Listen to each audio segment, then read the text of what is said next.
Like and subscribe right now, or else this will be in your bed tonight. r/AskReddit by Planet Reddit. What fact totally changed your perspective? It took mankind 4 times longer to switch from copper swords to steel swords than to switch from steel swords to nuclear bombs. The longest a nicotine craving will last is 180 seconds. That means all I need to do is resist for 3 minutes. My last cigarette was the 25th of January 2008. The 21st of July 2014. Stay strong. You still got this. Do you still even want them? After about 2 years my friends all smoke right in front of me and I don't even care anymore. Once the feeling better sets in I never had the urge to go back. That a simple interaction with a stranger can make their day. Or yours. Time doesn't stop. That speech I'm about to give in front of my class and I'm sweating balls over.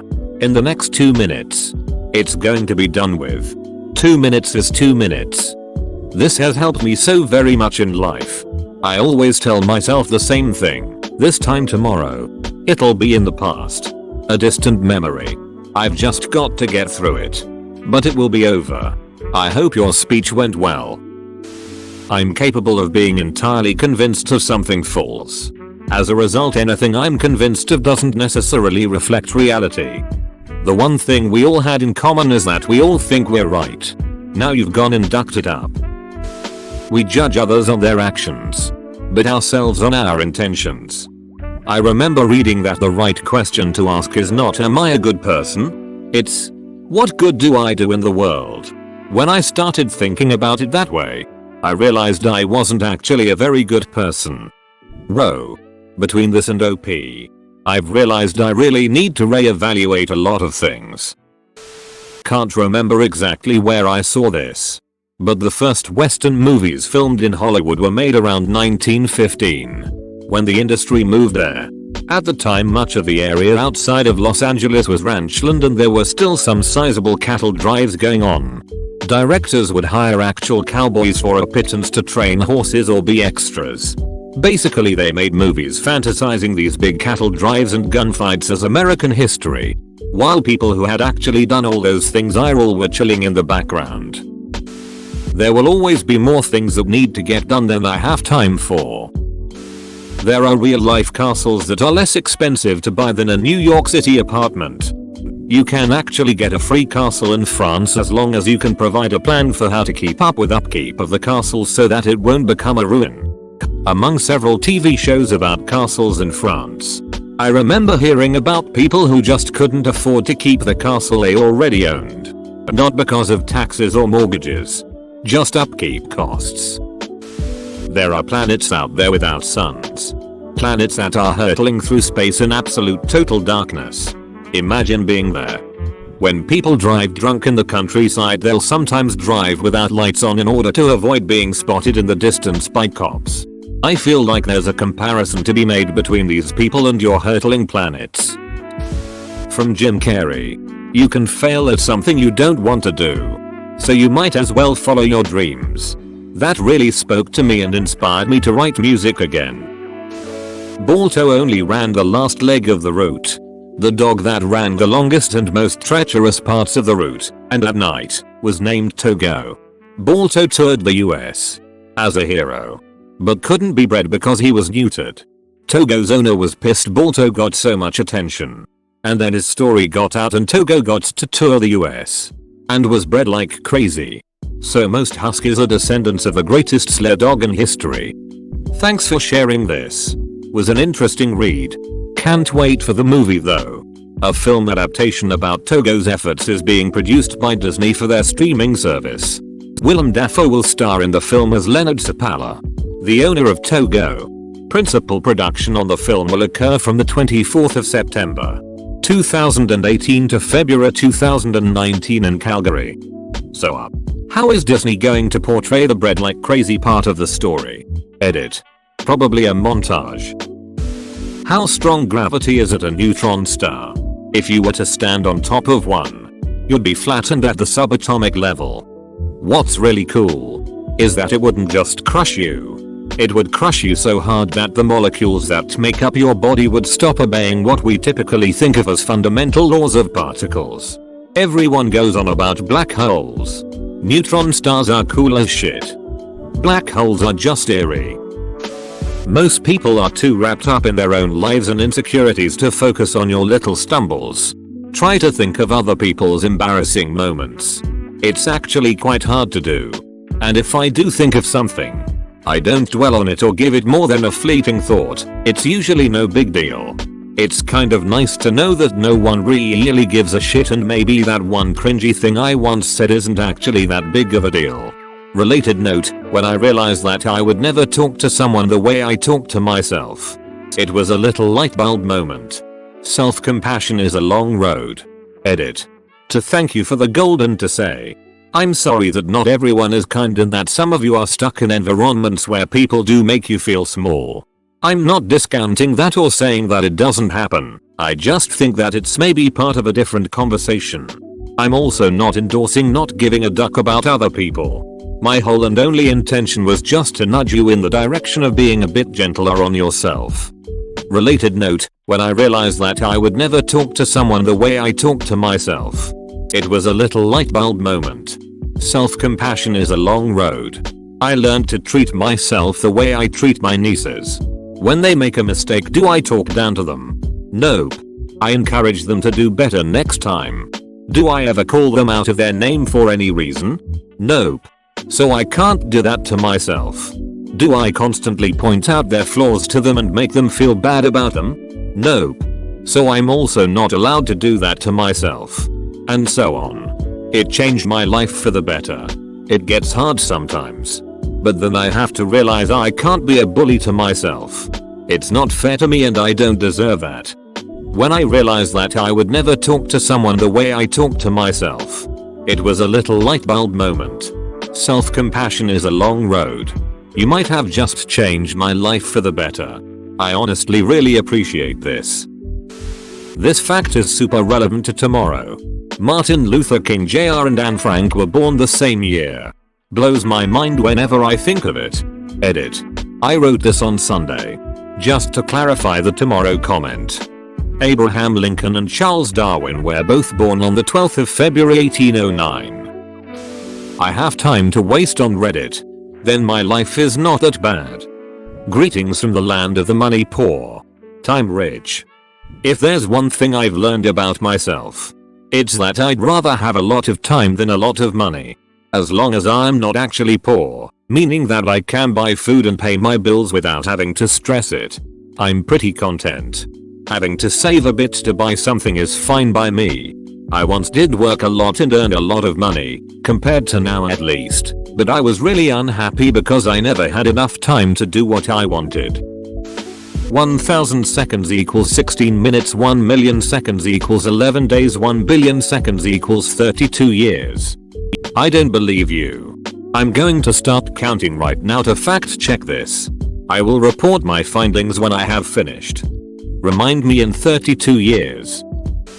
If you shuffle a standard deck of cards, it is most likely the only time that sequence of cards has ever been shuffled in the history of cards. I am not a very good shuffler. The statistics of this boggle my mind. Though I do wonder what the odds are of creating a unique order from shuffling a fresh ordered deck of cards exactly once. It would have to be much lower, I'd imagine. My fly being down during the presentation I thought I nailed. Don't be ridiculous. That is why you nailed it. We can't say no to someone with balls that big. Not really a fact but good advice. Never argue with a full BC. A stranger walking by won't be able to tell the difference. Edit. The prevalence of Redditors who think JZ invented this saying is too damn high. Sort of related. Churchill said that a fanatic was someone who will not change their mind and cannot change the subject. Oxford University was founded before the Aztec Empire. Edit. U/Clee it said. It's important to note. It's only the second oldest continuously operating non-religious university. It's also older than the Mongol Empire, the fall of the Byzantine Empire, and was founded 300 years before the Europeans rounded South Africa. Though I think people confuse the Aztec Empire with Mesoamerican civilization, which is far older. The Aztec Empire had barely formed by the time the Spanish arrived. Pretty sure my brain slipped a gear reading this. Thanks. That's super cool. Maybe the people that you think you don't like them. A lot of people think I hate them. Truth is, I have a hard time opening up to people, so I push them away even though I do like them. A lot of people think I hate them. I just have social anxiety and don't want to talk to anyone. I don't understand people that think I'm weird for wanting peace and quiet. Edit.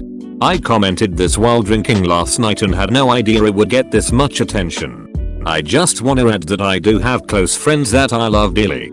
And I force myself to spend time with them even though it's hard sometimes. I more meant that my neighbors and people that I meet out in public usually think I'm weird because I avoid new interactions. The reason I made the peace and quiet comment is because recently, a neighbor's kid came to our door and asked us if he could shovel the snow from our driveway and told us that people in the neighborhood think we're mean because we don't talk to anyone.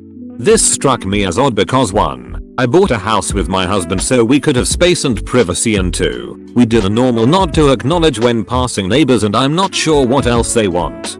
Am I supposed to knock on their damn door to talk to them about nothing? My husband and I prefer to keep to ourselves, and as adults probably have less in common with most of them as we have no kids, lot of kids in our neighborhood. There are many schools nearby, and spend a lot of time indoors playing video games and the like. I just think people are too quick to judge without knowing a person. Also, I'd like to add that I just recently visited a psychiatrist and am currently seeking assistance with my anxiety. Thank you to everyone who commented. And please, if you meet someone who acts different than you'd expect, try to consider what they might be going through. You never know what a person is dealing with. Also, sorry for format. On mobile. An example of being mutually beneficial. Giant tarantulas keep tiny frogs as pets. The tarantula protects the frog from predators, and the frogs, in turn, eat insects that could possibly harm the tarantula's eggs. Symbiotic relationship. You have an increased chance of getting murdered or committing suicide if you win it big in the lottery. And I think the chances are increased quite dramatically. Sure. But the chances start out fairly small. So even a massive increase can still leave you with a fairly small chance. The pyramids of Giza were about as old to the ancient Romans as the ancient Romans are to us right now. Really shows how short human history has been. I find that including the name Cleopatra can help drive the point home further. Since that and Tut are the names often associated with ancient Egypt. There was more time between Cleopatra's life and the construction of the pyramids than between Cleopatra's life and today. Also, the same fact applies to the T-Rex. We are closer to the T-Rex than the T-Rex was to the Stegosaurus. While we're here, Cleopatra was Macedonian, not Egyptian. Though there's apparently some new research suggesting her mother was sub-Saharan African. Also, she was inbred as Fuuak. The majority can be wrong. Very, very wrong. Changed my outlook on the world completely. I wondered why Lord of the Flies was a major literature in my grade 6 year. I was too young then to care, but eventually it started to make sense. Democracy done in haste, decisions for a short-term benefit made by uninformed masses and swayed by charismatic leaders or just unknown fears can be destructive, sometimes tragic. I learned that one while reading To Kill a Mockingbird. Everywhere in the universe looks like the center of the universe. The deepest mine is about 2.5 miles. If the Earth was an apple, humans haven't drilled far down enough to even pierce the skin. The Kola Super Deep borehole is about 7.5 miles deep. And it collapsed from heat and pressure despite being just 9 inches in diameter. We're not going to have a tunnel to China anytime soon. People probably aren't always judging your every move. Better yet, if you're in your own head about others possibly judging you, just consider that most others aren't judging you because they're too busy in their own heads, worrying that you're judging them. There is this very big number called Graham's number. The entire freaking universe does not have enough space or atoms for you to write down every digit. Just make it a smaller font size, silly. And single space. The Mythbusters didn't get along. You could see it a bit in the show. But I didn't really know the extent of it. Edit. Didn't clarify before. Just Jamie and Adam. Not the rest of the crew. My mother watched one episode of Mythbusters when it was still active. She told me they did not really like each other. I thought she was wrong. Like, how could they not like each other? They worked together making one of the greatest shows on earth. Turns out rule number 1 still applies. Mom is always right. Only Adam and Jamie. Everybody else were actually friends. I don't know about outside of the show. But during the show they were. Thanks for watching. Subscribe for 3 videos a day.